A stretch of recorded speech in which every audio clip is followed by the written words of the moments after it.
আজকের recipe chicken মানে মাংসর ঝোল।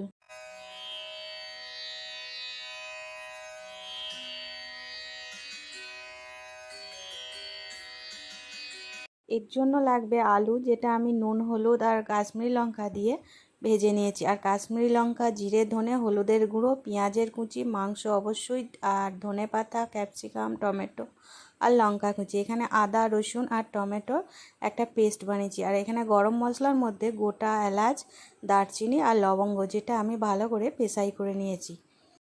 কড়াইয়ে তেল গরম হয়ে যেতে এখানে গরম মশলাটা আর গোটা জিরে আমি ফোড়ন দিয়ে দিলাম। তবে দেখেছেন, আজ কিন্তু রান্নাটা আমি করিনি, আমার ছেলে করছে, আমি ভিডিও করছি। কথা বলতে বলতে পেঁয়াজটাও কিন্তু তেলের মধ্যে দিয়ে দিয়েছে। তার রান্নার খুব শখ, আজ টাইম পেয়েছে, তাই আজকে চিকেন রান্না করে সবাইকে খাওয়াবে। আমি শুধু ভয়েসটা আর এভিডেন্সগুলো দেখিয়ে দিলাম। এবার ও রান্নাটা করবে, দেখুন কেমন হচ্ছে। আর পেঁয়াজের সাথে কিন্তু ও নুন হলুদ দিয়ে ভাজছে। একটু ভাজা হয়ে যেতে কাশ্মীরি লঙ্কা গুঁড়োটাও কিন্তু তার মধ্যে দিয়ে দিয়েছে কালারের জন্য। এখানে আলুটা আগে সেদ্ধ করে কাশ্মীরি লঙ্কা, নুন আর হলুদ দিয়ে ভালো করে ভেজে রেখে দিয়েছে। এটা দেখালে ভিডিওটা বড় হয়ে যেত, তাই সেটা আর আমি দেখাইনি।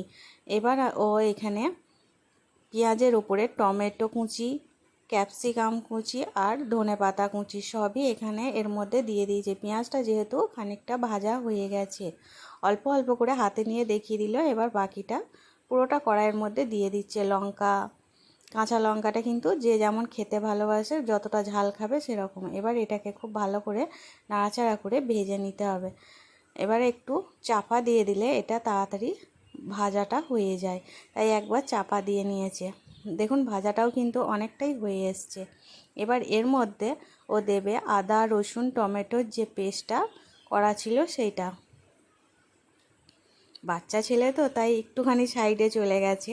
আর মিক্সিটা ধুয়েও কিন্তু একটু জল দিয়ে দিচ্ছি। আর গুঁড়ো মশলাগুলো, জিরে, ধনে, হলুদ, সেগুলো সব দিয়ে দিল। দিয়ে ভালো করে এবার মশলাটা নাড়াচাড়া করে ভেজে নেবে। এর জন্য একটুখানি ঢাকা দিয়ে দিলে দেখুন তাড়াতাড়ি হয়ে যায়। দেখুন মশলাটা ভাজা হয়ে এসছে, অনেকটা তেলও ছেড়ে দিয়েছে। এবার ও এর মধ্যে চিকেনগুলো দিয়ে দিচ্ছে, চিকেনের পিসগুলো, যেটা আগেই ভালো করে ধুয়ে ও রেখে দিয়েছিল, জল ঝরিয়ে রেখেছে। আর আজকে কিন্তু সব সবজি মানে টমেটো, ধনেপাতা, ক্যাপসিকাম, পেঁয়াজ, আদা, রসুন সব কিন্তু নিজেই কেটেছে, নিজেই দিয়েছে। দেখুন এবার কিন্তু নুনটাও ও দিয়ে দিয়েছে। নুন কিন্তু স্বাদ মতোই লাগবে। মশলাটা মাংসর সাথে অল্প একটু কষানো হয়ে গেলে অল্প একটু চাপা দিয়ে দিয়েছে। দেখুন অনেকটাই জল বেরিয়ে গেছে, নুনও দেওয়া ছিল। এবার এটাকে ভালো করে ও নাড়াচাড়া করে ভালো করে মাংসটা কষিয়ে নিচ্ছে, একটু টাইম লাগবে। আজ কিন্তু চিকেনটা একদম নর্মাল আলু দিয়ে মাংসর ঝোল, যেটা বাঙালি হয় সেইটাই ও বানাচ্ছে। দেখুন অনেকটাই জল মরে এসেছে এবং এর মধ্যে ও কিন্তু গরম জল দেবে, তাই এইদিকে চাপা দিয়ে দিয়ে একটু একটু করে কষাচ্ছে মাংসটা, যাতে একটু তাড়াতাড়ি হয়। এবং চাপা দিয়ে মাংস কষালে কষাটা তাড়াতাড়ি হয়ে যায়। দেখুন ওইদিকে গরম জল দেবে বলে একটা বাটিতে জলও গরম করতে দিয়ে দিয়েছে আর একটা গ্যাসেতে। আর এদিকে মাংসটা কিন্তু কষানো হচ্ছে। দেখুন অনেকটাই তেল ছেড়ে এসছে, হয়েই এসছে প্রায় কষানো। কারেন্টটা মাঝখানে অফ হয়ে গেছিলো, তাই একটু ডিস্টার্ব হচ্ছে। দেখুন কষানোটা প্রায় হয়ে গেছে, তেল ছেড়ে দিয়েছে। এবার এর মধ্যে ওর কষিয়ে রাখা আলুগুলো একটু দিয়ে দিচ্ছে, দিয়ে আলু, মাংস, মশলা সব কিছু নিয়ে একটু ভালো করে ও ভেজে নিচ্ছে মাংসটাকে। তারপর এর মধ্যে ওই গরম জলটা গরম হয়ে গেলে সেটা দিয়ে দেবে। দেখুন গরমও হয়ে গেছে, ঝোলের যেমন পরিমাণ হবে সেরকমই গরম জল লাগবে।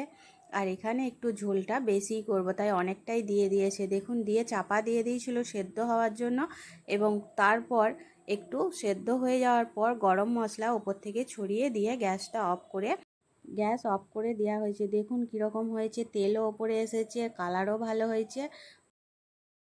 এইভাবে চিকেন রান্না করে রুটি, ভাত, পোলাও, ফ্রাইড রাইস সবের সাথেই চলে। তাহলে এইভাবে একবার ট্রাই করবেন, করে কমেন্ট বক্সে জানাবেন কেমন লাগলো। আর ভালো লাগলে অবশ্যই আমার চ্যানেলটিকে সাবস্ক্রাইব করবেন।